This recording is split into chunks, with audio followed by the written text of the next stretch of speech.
మీ అభిరుచికి తగ్గ సరికొత్త డిజైన్లు వెరైటీలతో వస్తోంది SKT gold and diamonds. March 29న జూబ్లీ హిల్స్ లో గొప్ప ప్రారంభం.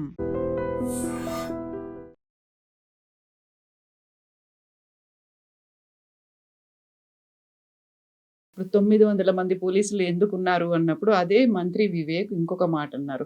మీరు ఒక లీడర్ లాగో, మాజీ ప్రజాప్రతినిధి లాగో కాదు, ఒక రౌడీ లాగా మీరు వ్యవహరిస్తున్నారు కాబట్టి అలాంటి సిచ్యువేషన్ అక్కడ కనిపించింది అనే మాట.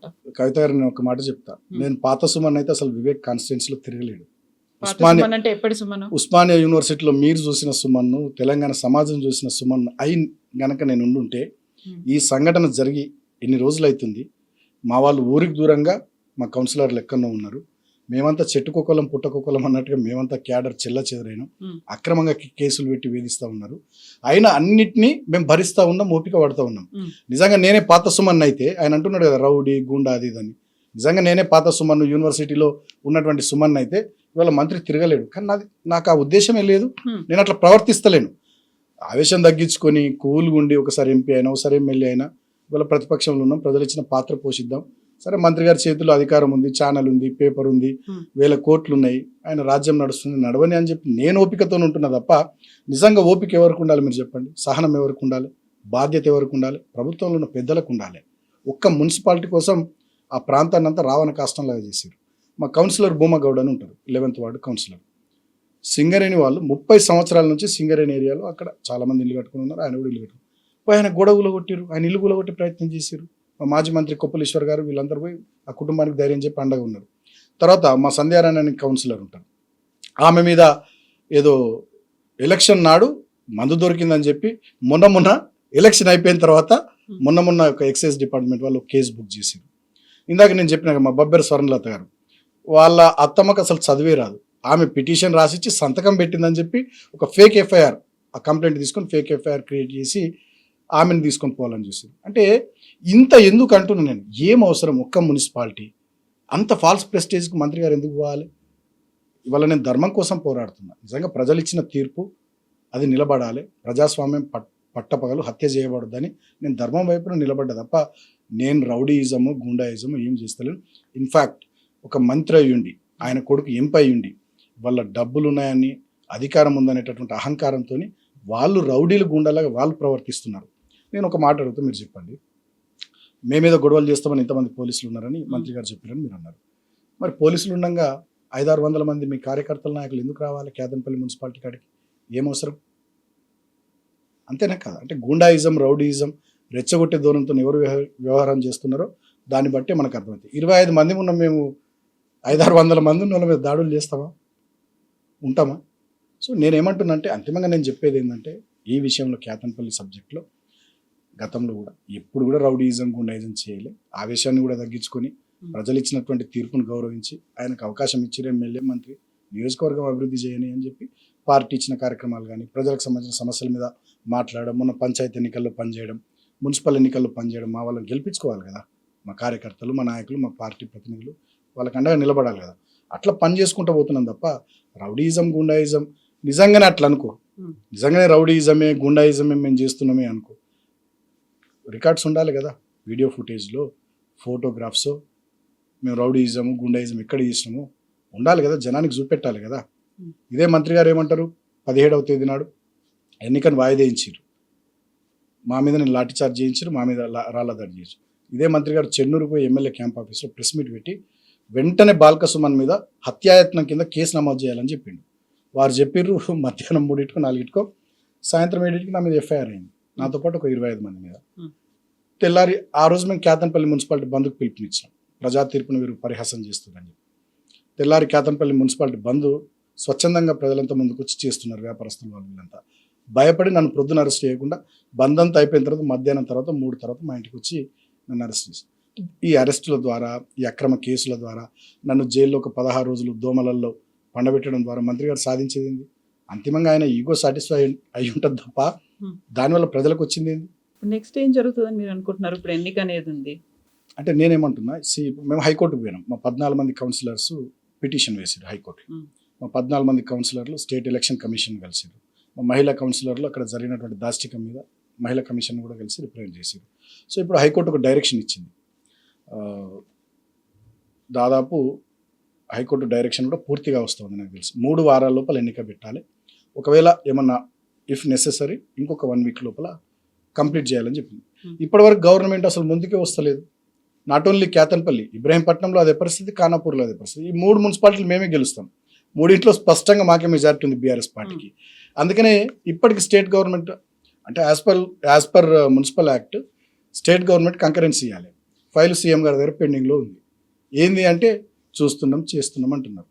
సో హైకోర్టు తీర్పును కూడా, హైకోర్టు డైరెక్షన్ కూడా తుంగలో దొక్కే విధంగా చివరి దాకా దీన్ని ఎంత మేరకు వీలైతే అంత మేరకు లాగాలి. ఈ లోపల కౌన్సిలర్లను ప్రలోభ పెట్టడము, భయపెట్టడము, ఏదో చేయడం ద్వారా వాళ్ళ వైపు తిప్పుకోవాలనేటటువంటి ఒక చిల్లర ప్రయత్నం తప్ప ఇంకోటి కాదు. ఎలక్షన్ పెట్టాలి, తప్పదు. ఎలక్షన్ ఎప్పుడు పెట్టినా డెఫినెట్గా కేతన్పల్లి మున్సిపాలిటీ మేమే గెలుస్తాం. సో ఇంత ఎపిసోడ్ అయిన తర్వాత ఇప్పుడు అక్కడ సిచ్యువేషన్ ఎవరు చేయించారు, ఎవరి వల్ల అయిందని మీరు అనుకుంటున్నారు? మంత్రి గారే. నేను ఏమంటున్నానంటే ఇప్పుడు నేను హుందాగా కవిత గారు నేనేం చెప్పినా, చెన్నూరులో 18 వార్డులలో మీరు కాంగ్రెస్ 11 గెలిచారు, మేము 4 గెలిచినాం, బీజేపీ 2 గెలిచింది, ఒక ఇండిపెండెంట్ గెలిచారు. అక్కడ ప్రజలు ఇచ్చినటువంటి తీర్పుని నేను గౌరవిస్తున్నాను అని చెప్పిన. నేనేం బేషజాలకు పోలే. మేము ఒక 8 సీట్లు చాలా తక్కువ సంఖ్యలో ఓడిపోయినాం. 15th వార్డు జస్ట్ 5 ఓట్లతో ఓడిపోయినాం. తర్వాత మిగతా 1st ward, 2nd ward, 3rd ward, 5th ward, తర్వాత ఆల్మోస్ట్ ఆల్ ఇంకొక 2 wards I have to remember. 100 ఓట్ల లోపల 21 ఓట్లు, 44 ఓట్లు, 9వ వార్డు బొడ్డురాజు వాళ్ళ భార్య. సో ఇటువంటివన్నీ కూడా 21 ఓట్లు, 44 ఓట్లు, 52 ఓట్లు, 83 ఓట్లు, ఇట్లా తక్కువ దాంతో ఓడిపోయినాం. అయినా నేనేం బాధపడలే. సరే, గెలుపులు ఓటములు సహజం, రాజకీయాలు ప్రజలు ఇచ్చిన తీర్పును మేము గౌరవిస్తున్నాం. చైర్మన్ వైస్ చైర్మన్ కాంగ్రెస్ వాళ్ళు అవుతారని చెప్పిన. రిజల్ట్ వచ్చిన రోజే, ఏ రోజు February 13th నాడే నేను చెప్పిన. సో అట్లనే కేతన్పల్లిలో 22 వార్డులలో మేము సిపిఐ కలిసి పోటీ చేసినాం. ఇద్దరం కలిసి మేము 14 గెలిచినాం. కాంగ్రెస్ మీరు 7 గెలిచారు, ఒకరు ఇండిపెండెంట్ గెలిచారు. నేను ఎట్లయితే హుందా ఒప్పుకున్నానో మీరు కూడా ప్రజా తీర్పును మేము గౌరవిస్తున్నాం, కేతన్పల్లిలో వాళ్ళే చైర్మన్ వైస్ చైర్మన్ అవుతారు అని హుందాగా ఒప్పుకుంటే ఆయనకు గౌరవంగా ఉండేది, అసలు ఏ సమస్య ఉండేది కాదు కదా. లేని చోట సమస్యను సృష్టించి అంటే ఒక రకమైనటువంటి వ్యక్తిగత కక్షల స్థాయికి దీన్ని తీసుకొని పోయింది. సో ఇది మంచిది కాదు తెలంగాణ. నేను రేవంత్ రెడ్డి గారి నుంచి మొదలుకొని వివేక్ గారి దాకా ఇంకా కొంతమంది ఎమ్మెల్యేల ప్రవర్తన, మంత్రుల ప్రవర్తన చూస్తూ ఉన్నా. తెలంగాణలో ఎన్నడూ ఇటువంటి పరిస్థితులు లేవు. ఇది మంచిది కాదు, వాంఛనీయం కాదు. రేపు మా గవర్నమెంట్ వస్తుంది, నేను అడుగుతున్న కవితకు నువ్వు చెప్పు, రేపు మా గవర్నమెంట్ వస్తుంది, మేము ప్రభుత్వాన్ని ఏర్పాటు చేస్తాం. ఇక మేము అభివృద్ధి పక్కకు పెట్టి సంక్షేమం పక్కకు పెట్టి వీళ్ళు వెనకబడుడేనా? ఈ మాట అన్నారు కదా, బిడ్డ మేము ఎవరిని వదిలిపెట్టాం అనే మాట మీరే అన్నారు కదా. ఎవరిని వదిలిపెట్టానని నేను ఐ లవ్ యూ చెప్పిన బయటకు వచ్చినాక.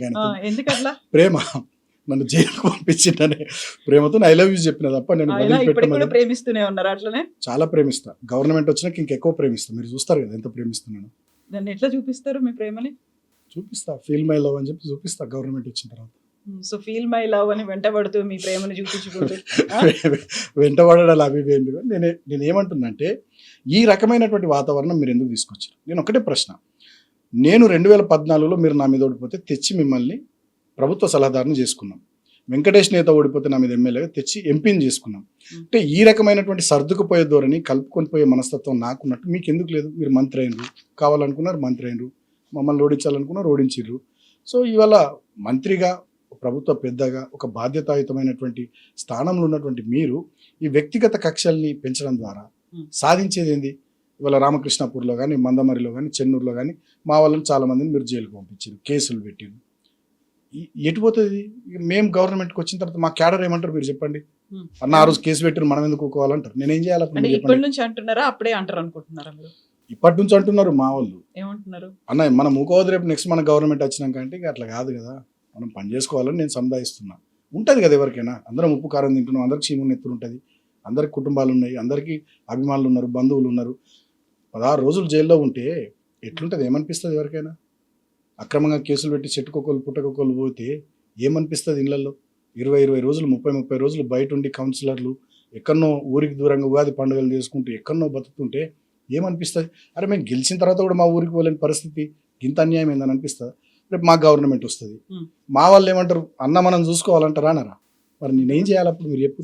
ఇప్పుడు పెట్టిన కేసే మీరు వాళ్ళని ప్రొవోక్ చేసిండ్రని, ఇప్పుడు వాళ్ళు మిమ్మల్ని ప్రొవోక్ చేస్తున్నారు, మన గవర్నమెంట్ వచ్చింది రా చూసుకుందామని అంటారు కదా. నేను అందుకే నేను మొదటి నుంచి చెప్తాను, నా దృష్టి ఏముండే, నేను ఎంపీగా ఉన్నప్పుడు కానీ, ఎమ్మెల్యే ఉన్నప్పుడు కానీ నియోజకవర్గం అభివృద్ధి, ప్రజల సంక్షేమం, దీని మీద దృష్టి పెట్టిన. చెన్నూరు ఎమ్మెల్యేగా 1000 కోట్ల నిధులు తీసుకొని పోయి నియోజకవర్గాన్ని అభివృద్ధి చేసిన. బ్రహ్మాండంగా చెన్నూరు రెవెన్యూ డివిజన్ కానీ, అస్నాథ్ పారిపల్లి మండలాలు కానీ, 100 పడకల ఆసుపత్రి కానీ, 50 పడకల ఆసుపత్రి నిర్మాణం పూర్తి చేసుకోవడం కానీ, బస్ డిపో తీసుకొని పోవడం కానీ, జీవో 76 ద్వారా ఒక్క రామకృష్ణాపూర్ కేతన్పల్లి మున్సిపాలిటీ పరిధిలో 3,363 కుటుంబాలకు ఇళ్ల పట్టాలు ఇవ్వడం కానీ, మందమర్రి, రామకృష్ణాపూర్, చెన్నూరు లాంటి పట్టణాల అభివృద్ధి కానీ, గ్రామాల అభివృద్ధి, 32 బ్రిడ్జిలు కట్టిన నేను చాలా కార్యక్రమాలు చేసినాం. చెన్నూరు ఎత్తిపోతల పథకం దాదాపు 1,600 కోట్లతో 1,00,000 ఎకరాలకు నీళ్ళు ఇచ్చేటటువంటి ప్రాజెక్టుకు కేసీఆర్ గారితో కొబ్బరికాయ కొట్టించిన. సరే, దీంట్లో చాలా మంత్రి గారు ఆపించినారు. చెన్నూరు ఎత్తిపోతల పథకం ఆపించినారు, నాకు పేరు వస్తుందని. బస్ డిపో ఆపించినారు, చెన్నూరు రెవెన్యూ డివిజన్ ఆపించినారు. తర్వాత 100 పడకల ఆసుపత్రి నిర్మాణం పనుల్ని స్లో చేసినారు. Integrated veg and non veg మార్కెట్ల నిర్మాణాన్ని స్లో చేసినారు. చాలా నేను తెచ్చినటువంటి టీయూఎఫ్ఐడిసి నిధులు, డిఎంఎఫ్టీ నిధులు, ఎస్డిఎఫ్ నిధుల్ని వాటన్నిటిని మాడిఫై చేసి అప్పుడు మేము పెట్టిన వర్క్స్ అన్నింటినీ ఇప్పుడు వాళ్ళు పెడుతున్నట్టుగా కొత్తగా ఏదో జీవోలు తెచ్చి పెడుతున్నట్టుగా బిల్డప్ ఇస్తూ ఉన్నారు. అస్నాథ్ పారిపల్లి మండలాలను ఆపేస్తున్నారు. సో నేనేమో అభివృద్ధి మీద ఫోకస్ చేసి అట్లా పనిచేస్తే ఆయన కక్షపూరితంగా వ్యవహరిస్తున్నాడు. సో రాజకీయాల్లో అధికారం ఎవరికి శాశ్వతం కాదు. ప్రజా జీవితంలో ఉన్న ఒకసారి ప్రతిపక్షంలో ఉంటాం, ఒకసారి అధికార పక్షంలో ఉంటాం.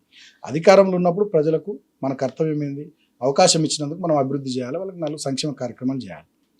అధికారంలో లేనప్పుడు ప్రతిపక్షంగా ఏం చేయాలి, అధికారం మీద ప్రజల తరపున ఒత్తిడి తీసుకురావాలి. ఇవి రెండే ఉంటాయి తప్ప వ్యక్తిగతమైన కక్షలు పెట్టుకుని సాధించేది ఏంది. నేను అంటున్నాను, నా ఏజ్ 42 ఏళ్ళు, ఇంకా 30-35 ఏళ్ళు యాక్టివ్ పాలిటిక్స్లో ఉంటా.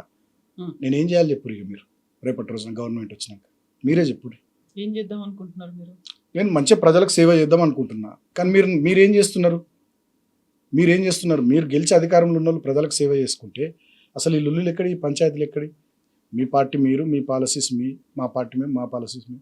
ఎలక్షన్స్ వచ్చినప్పుడు కొట్లాడతాం, ప్రజలు ఎట్లా తీర్పిస్తే దాని ప్రకారం మనం ముందుకు సాగాలి తప్ప ఈ రకంగా మమ్మల్ని జైళ్ళల్లో పెట్టి అక్రమంగా నిర్బంధించి కేసులు పెట్టి లాఠీ చార్జీలు చేసి సతాయించి చివరికి నేను జైలుకు పోతే జైల్లో నాకు బ్లాంకెట్ ఇయ్యారు 4 రోజుల దాకా. మొత్తం దోమలు. హరీష్ అన్న వచ్చినాడు, తర్వాత కేటీఆర్ అన్న వచ్చినాడు. నేను సూపరింటెండెంట్ అడిగిన, దోమల బ్యాట్ అని ఇప్పారు, దోమల కాయల్స్ అని ఇప్పారు. మేము పోయిన రోజు 4 ఒకటే బ్యారెక్ ఉంచారు. నాకు ఒక కుర్చీ ఇచ్చారు కూర్చోవడానికి, 4 కొత్త ప్లేట్లు ఇచ్చారు. రాత్రి పడుకొని తెల్లారు లేసరికి 4 కొత్త ప్లేట్లు మాయం, కుర్చీ మాయం. ఏంటంటే లోపల సీసీటీవీ కెమెరా, పైకి వెళ్ళి అధికారులు మానిటర్ చేస్తున్నారు. ఎందుకు చైర్ ఇచ్చారు, ఎందుకు కొత్త ప్లేట్లు ఇచ్చారు, అందరిని ఎందుకు ఒక దగ్గర ఉంచారు. సో ఇన్ని రిస్ట్రిక్షన్స్. నాకు థ్రోట్ ఇన్ఫెక్షన్ వచ్చింది, ఒక 2-3 రోజులు నాకు ట్యాబ్లెట్లు ఇవ్వలేదు. ఇంత సతాయిస్తే వ్యక్తిగతంగా ఏం సాధించేది ఏంది అంతిమంగా? సో ఇప్పటికైనా నేను ఏమంటున్నా మంత్రి గారిని, మీరు దృష్టి పెట్టాల్సింది అభివృద్ధి మీద. మీరు ఆనాడు ఏం చెప్పారు, అధికారంలోకి రావడానికి 6 గ్యారంటీలు అన్నారు, 420 హామీలు అన్నారు, వివిధ డిక్లరేషన్లలో చాలా మాటలు ఇచ్చారు ప్రజలకు. వాటి మీద శ్రద్ధ పెట్టండి. స్వంతంగా వీరేం చెప్పారు, పెద్ద ఫ్యాక్టరీ పెడతాన్నాడు చెన్నూరు నియోజకవర్గం, ఇప్పటిదాకా పెట్టాలి. రాయబరేలీలో పెట్టిండు, మంత్రి పదవి కొట్టిండు. తర్వాత 45,000 ఉద్యోగాలు ఇస్తున్నారు, ఒక్కరికి ఉద్యోగం రాలేదు. వీళ్ళ కుటుంబంలో 3 ఉద్యోగాలు వచ్చినాయి. ఆయనకు మంత్రి వచ్చింది, వాళ్ళ కొడుకు ఎంపీ వచ్చింది, వాళ్ళ అన్నకు బెల్లంపల్లి ఎమ్మెల్యే వచ్చింది. రామకృష్ణాపూర్ మందమరి మధ్యలో 100 పడకల ఆసుపత్రి కడుతున్నాడు, చిన్న పిహెచ్సి బిల్డింగ్ కూడా కట్టలేడు. ఇట్లా చెప్పుకుంటూ పోతే ఆనాడు అధికారంలోకి రావడానికి ఎన్ని ఆపద మొక్కులు మొక్కిండ్రో మంత్రి గారు. వాళ్ళు అధికారంలోకి వచ్చినాక వాటన్నిటిని విస్మరించి నా మీద పడుతూ ఉన్నాడు, మా పార్టీ మీద పడుతూ ఉన్నాడు. సాధించేది ఏంది? మీ ఫోకస్ దేని మీద ఉండాలి?